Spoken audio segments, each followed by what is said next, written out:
Bien, bonjour à tous. Dans une des vidéos, vous trouvez le lien ici, je parlais des 4 difficultés qu'un apprenant a dans le domaine des réseaux.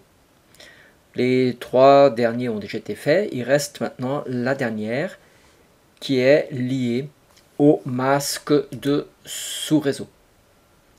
On va voir ça tout de suite. C'est parti.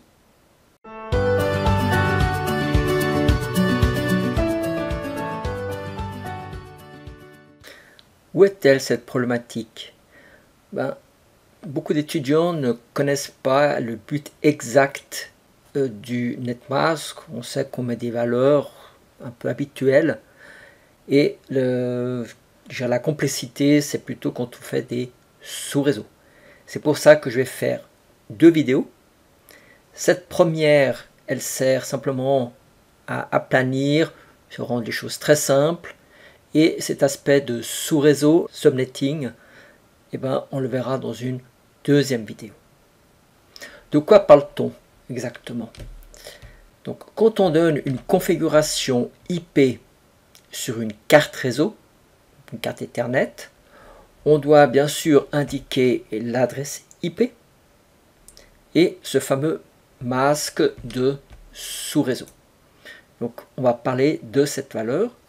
Évidemment, quand vous surfez sur Internet, n'envoyez pas le netmask. Elle est à destination d'une adresse IP. Vous, le netmask, vous ne le préoccupez pas. Donc, chaque fois que vous accédez sur un serveur, vous faites un ping ou n'importe, votre valeur de netmask n'est pas envoyée dans le réseau et celle du destinataire, vous ne la connaissez pas non plus. Donc, c'est vraiment une configuration IP d'une carte réseau Ethernet. Pour expliquer ce qu'est un préfixe IP, je vais prendre une analogie qui sont les réseaux téléphoniques internationaux. Voilà. Si on regarde, vous voulez téléphoner depuis n'importe où dans le monde à un destinataire qui est en Égypte. Dans ce cas-là, vous devez faire le 0020. Donc le fait qu'il y ait le chiffre 20, on sait que l'appel doit être redirigé en direction de l'Égypte. Ce qui se passe après à l'intérieur de ce réseau, c'est une affaire égyptienne. C'est lui qui décide de faire des sous-régions, des choses comme ça, comme par exemple pour la France ici, c'est 0033. Et à l'intérieur, ils ont décidé que Paris, après c'était 01, et tout ce qui était mobile, c'est 06. Mais c'est une histoire interne à la France. Par contre, au niveau international, on s'est mis d'accord sur ces numéros internationaux qu'on appelle donc ces préfixes. Alors on a décidé que l'Égypte c'était le 20, on a le 30 pour la Grèce, le 31 pour le Pays-Bas, 32 pour la Belgique, 33 on a vu pour la France, 34 pour l'Espagne. Seulement, il y a deux petites curiosités. On a le 20, le 21 n'existe pas, on ne l'a pas attribué à un pays. La même chose que pour le 35, il n'y a aucun pays. Tiens, pourtant ça semble logique, après le 20 il y a le 21, ou après le 34 il y a bien un 35. Pourquoi on est arrivé dans cette situation? Si on regarde ici, donc ces préfixes internationaux ne sont pas attribués à un pays. La raison, c'est que un pays comme le Soudan n'était pas assez grand pour avoir un préfixe ici à 2 chiffres. On a décidé que le Soudan, c'était le 211. Le Maroc, c'était le 212. Algérie, 213. Donc, on a dit on ne va pas gaspiller le 0,21 pour un pays, on va le splitter. Et là, pour aiguiller l'appel téléphonique dans le bon pays, il ne faut pas utiliser ou surveiller que les 2 premiers chiffres, il faut regarder les 3 premiers chiffres. Si on regarde un petit peu pour le 035, vous trouvez Gibraltar, il y a le Portugal, donc le 035 lui-même n'est pas attribué, mais le 35.0, 35.1, 35.2 35,3, 35,4. Donc là, il y a toujours une problématique, c'est-à-dire que maintenant, on ne peut pas simplement surveiller les deux premiers chiffres. Cette fois, il faut voir les trois premiers chiffres. Contrairement à ce qu'on a vu dans le slide précédent, où on avait le 0,33, le 0,30, 31, etc. Donc là, il y a une analyse plus détaillée qu'il faut faire à ce niveau. Donc, Égypte, pas de problème. Espagne, pas de problème. Le 21, non. Il faut regarder quel est le chiffre qui est derrière. Le 35, non. Le 36, c'est bon. Le 22, c'est pas bon.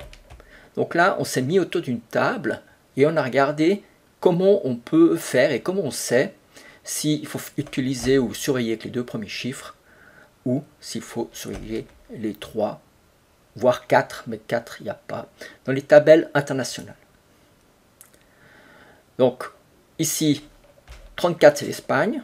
Là, on ne fait pas 35, c'est 35,0, 35,1 et 35,2. Par contre, le 36, c'est un seul pays, c'est la Hongrie. Donc ça, c'est des conventions internationales pour les préfixes. Maintenant, la question, comment je sais s'il faut surveiller que les deux premiers ou s'il faut surveiller les trois premiers chiffres. Donc là, il faut trouver un système qui permet de dire, deux chiffres, des fois ça suffit, puis des fois ça suffit pas. On pourrait introduire quelque chose qui dit, pour l'Espagne, il faut surveiller que les deux. Donc on met un barre en biais 2 pour dire on surveille que les deux premiers chiffres, puis après le reste, c'est le problème à l'intérieur du réseau, c'est plus notre problème. Dans ce cas-là, on dira il faut surveiller les trois chiffres et les trois chiffres.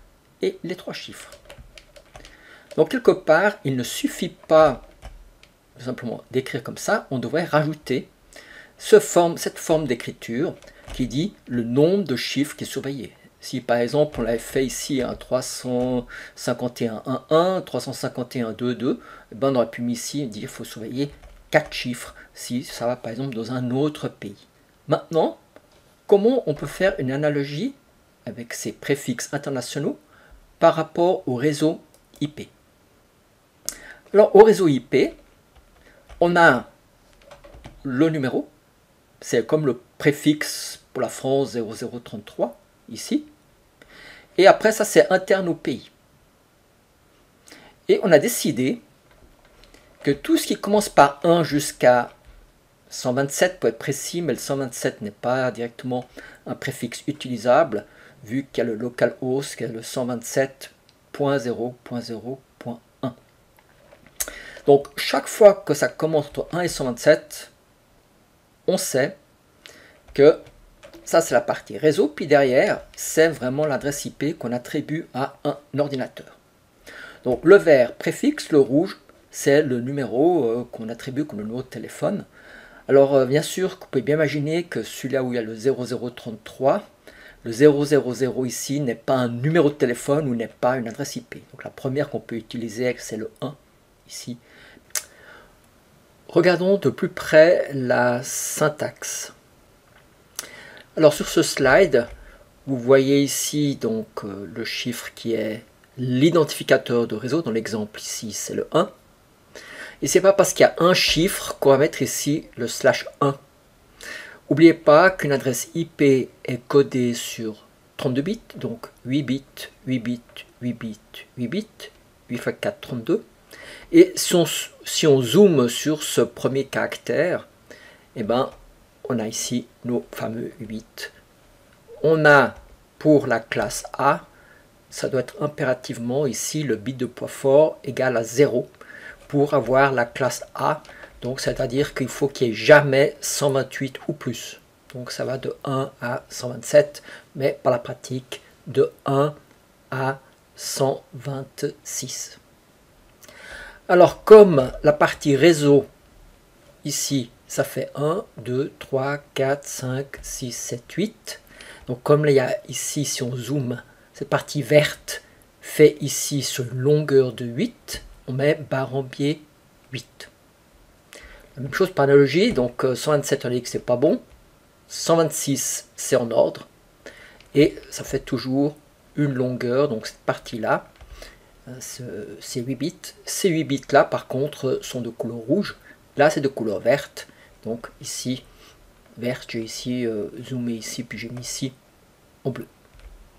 Donc on ne met pas barre en biais 1 ou 2 ou 3, on met simplement ici la longueur, 7 octets, c'est ici 8 bits. On met ici /8. Petit rappel au niveau de la notation, au niveau binaire. Donc on a toujours les poids binaires. On a le 1, on double chaque fois le 2, le 4, le 8, le 16 pour finir à 128.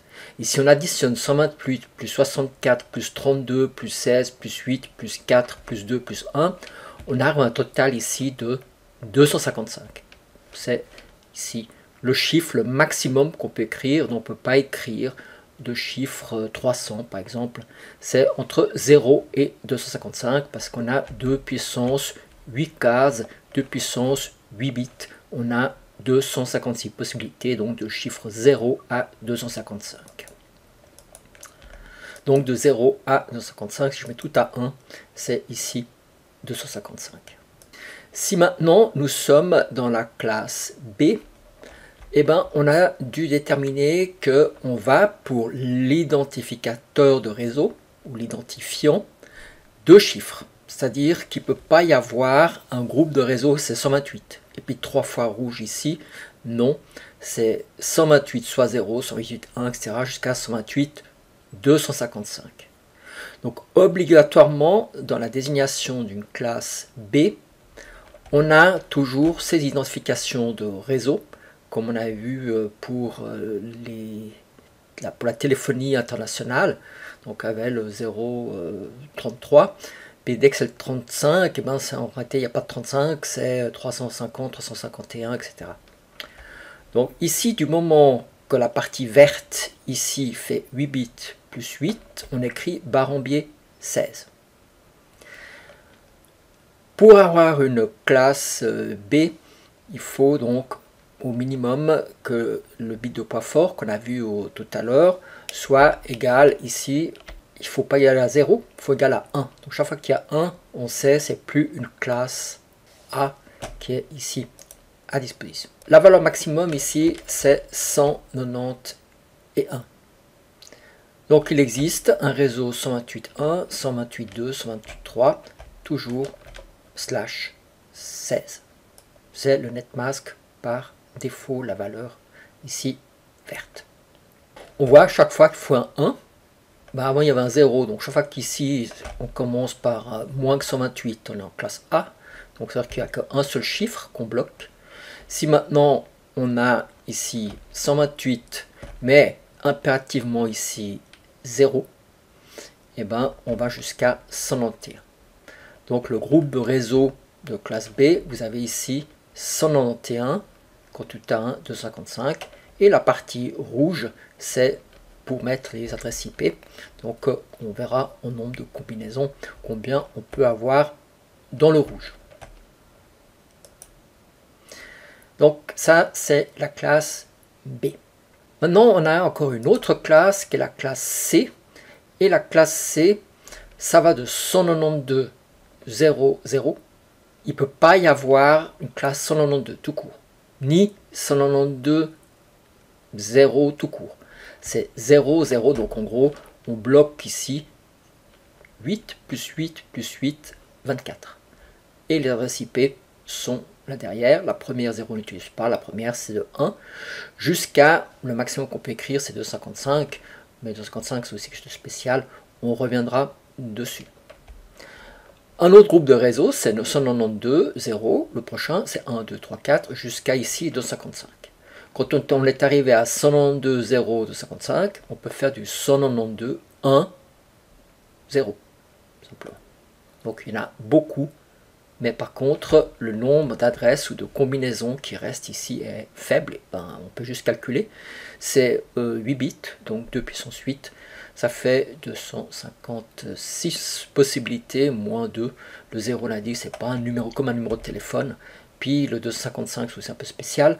Donc en fin de compte, tout ce qui commence par 192, typiquement ce qu'on a nous à la maison, eh ben, on a un maximum de 254 adresses IP de disponibles. Vous avez encore votre routeur par défaut, la gateway, Donc là, il vous fait plus que 253 adresses IP. Donc 253 équipements chez vous, vous ne pouvez pas faire plus avec une classe C. Donc ici, forcément, on reconnaît, dès qu'il y a un 1, 0, puis sous-entendu ici, il peut y avoir des 0 ou des 1. Donc au minimum, c'est 92. Si je mets tout un 1 ici, c'est 223. Donc on reconnaît par le premier chiffre si c'est toujours une classe A, une classe B ou une classe C. Le premier chiffre. Donc forcément, sous cette valeur-là, eh ben, c'est une classe donc C. Revenons au préfixe téléphonique. On a vu ici, donc, Espagne, c'est 34. 35 n'existe pas ou n'est pas affecté à un pays. Hein, il existe le 35.0, 35.1 et 35.2. Ici, on a déjà vu, on revenait au 36. Donc ici, de nouveau, on mettait 2 chiffres significatifs. Ici, 3 chiffres significatifs. Ici, il y a des choses qui sont autorisées et des choses qui ne sont pas autorisées.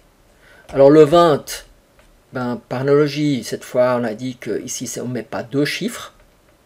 Mais comme c'est un octet où on peut passer de 0 à 255, eh ben, on dit de toute façon, c'est 8 bits. Parce qu'on arrive à écrire, si c'est 300, on ne va pas écrire, donc jusqu'à 255. Donc on écrit sous cette façon ici, 8 bits. Faites attention, on n'écrit pas le chiffre 2, un caractère, un deuxième. Ici, c'est 8 pour les réseaux IP. Hein, je suis dans le réseau IP, on n'est plus dans les préfixes internationaux. Donc, forcément, classe A, moins que 127. Et donc, ici, /8/8. Attention, impossible de mettre ici un /7. Obligatoirement, c'est /8. Il n'y a pas le choix. Ici, on a le droit de faire du /9, 10, 11, 12. Ce sera des sous-réseaux et ce sera donc dans la prochaine vidéo parce que c'est là aussi que ça coince cette notion de subnetting. Mais restons au niveau d'abord des réseaux et des classes d'adresses. Donc ici, le 9, 10, 11 est tout à fait permis et comme j'ai dit, ce sera développé dans la prochaine vidéo. Ici, on est plus que 128 ou dès qu'on est plus que 127, pardon, et ben ici, forcément, on doit bloquer 2 chiffres. Ça, c'est autorisé. Et la même chose, on peut aller plus loin, 17, 18, 19, on peut autoriser. Là, c'est un cas spécial pour pas vous tromper ou dans un premier temps.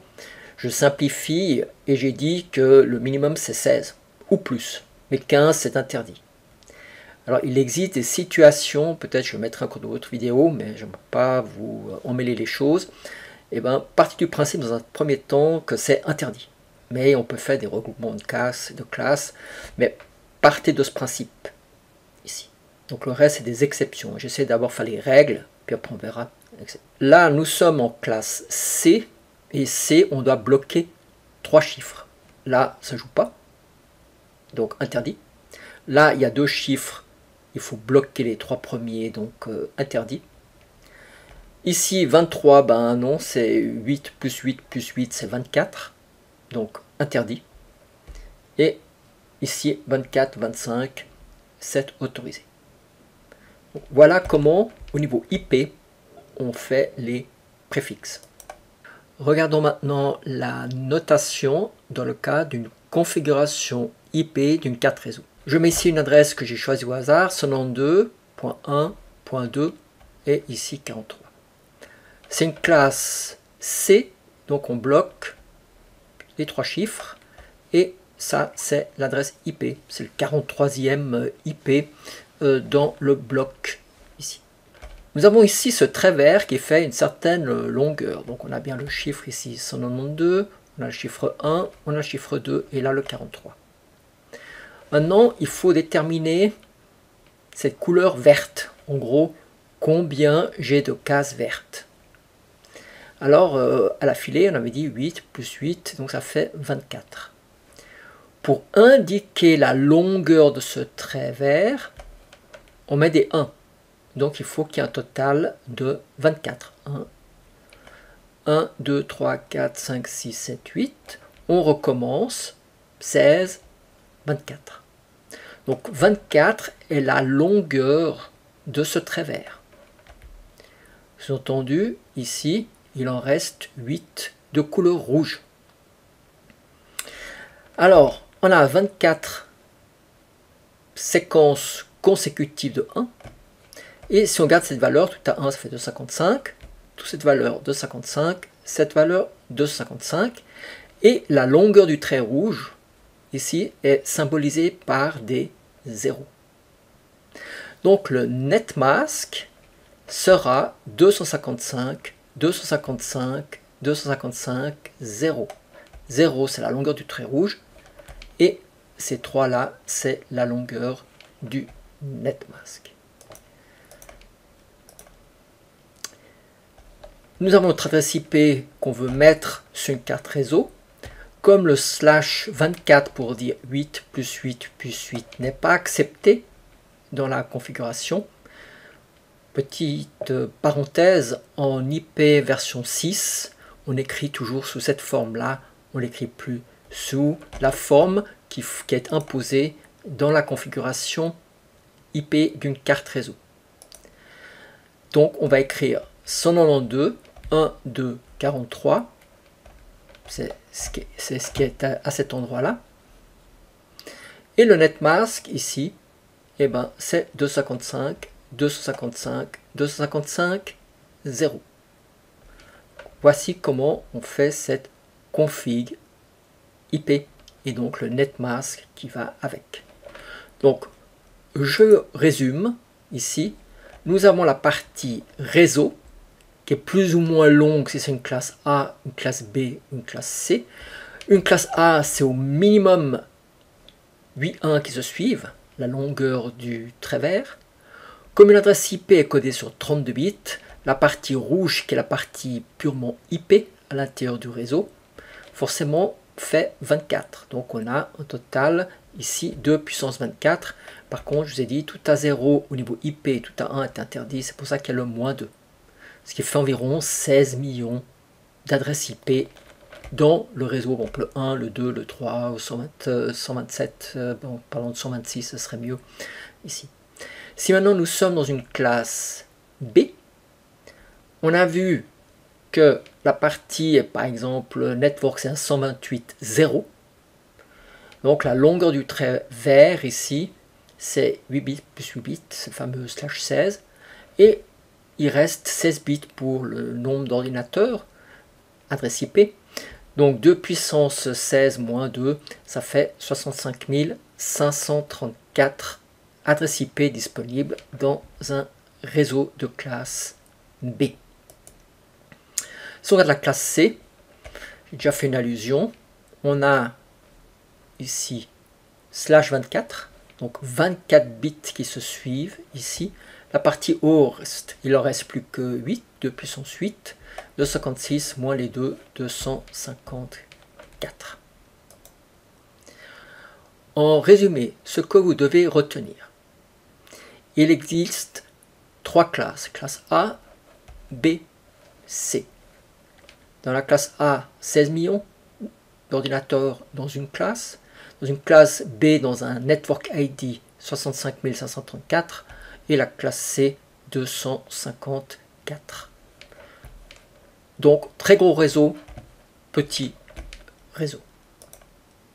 Ensuite, il existe toujours la partie verte qui est le réseau, Network ID. Pensez toujours au téléphone, là, le 033, 34 et le 35, non, ça n'existe pas, c'est pas affecté à un pays. C'est le 350, 351, 352. Puis après, à l'intérieur, ici, on fait ce qu'on veut.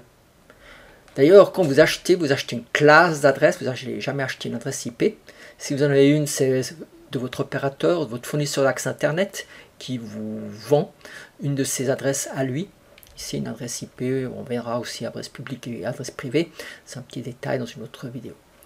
Et lui va vous attribuer ici une adresse IP de ce côté-là. Donc, partie réseau, partie donc ordinateur de ce côté-là. Donc, la partie network, c'est la longueur du trait vert. il faut qu'il y ait une suite consécutive de 1. Et ensuite, une fois qu'on est passé au 0, c'est une suite consécutive de 0. Très important. Typiquement, cet exemple, tout à 1, 255, 255, 0, 0, c'est le net mask. Donc le net mask commence forcément par 8, 1 de suite. Ça, c'est minimum la classe A, 255, 0, 0. Et ensuite, il faut systématiquement que c'est une suite consécutive de 1. Et une fois qu'on a passé à 0, on doit continuer des 0. Donc ça, c'est impossible. Parce qu'on doit indiquer la longueur du trait vert, il ne peut pas y avoir d'interruption ici. De même que ici, une fois qu'on est dans le trait rouge, il peut pas avoir un petit bout de trait vert. On commence par le vert, et une fois qu'on a passé, on change, on continue dans le trait rouge. Le trait vert est ici symbolisé par le chiffre 1, le trait rouge par des 0. Donc ça, c'est systématiquement interdit, c'est bien une suite consécutive. On commence par 8 fois 1, et ensuite, à un certain moment, si on décide de changer, de mettre un 0, on est obligé d'aller jusqu'à la fin avec des 0. Donc ça, c'est ce que vous devez retenir. 3 classes d'adresse. On a la partie réseau, qui est symbolisée avec des chiffres 1. C'est des chiffres continus. Il ne peut pas y avoir des 0 dedans. Et la même chose de l'autre côté, une fois qu'on est dans les 0, il ne peut pas y avoir de 1 pour la partie donc du netmask. On parle bien du netmask, on ne parle pas d'une adresse IP, toujours du netmask. Voilà ce que vous devez retenir. Et dans la vidéo, la prochaine vidéo qui va suivre, eh ben, on va aller un peu plus loin. C'est là que ça crée un peu des problèmes quand on fait des sous-réseaux, ce qu'on appelle des partitions. On verra pourquoi on fait ces partitions. Mais autrement, ça venait un peu trop long dans le cadre de cette vidéo. Donc, j'ai fait une deuxième partie. Elle n'est pas encore prête, mais mettez la petite cloche et comme ça, vous serez averti de la prochaine vidéo. Donc, abonnez-vous bien à la chaîne et je vous dis à la prochaine.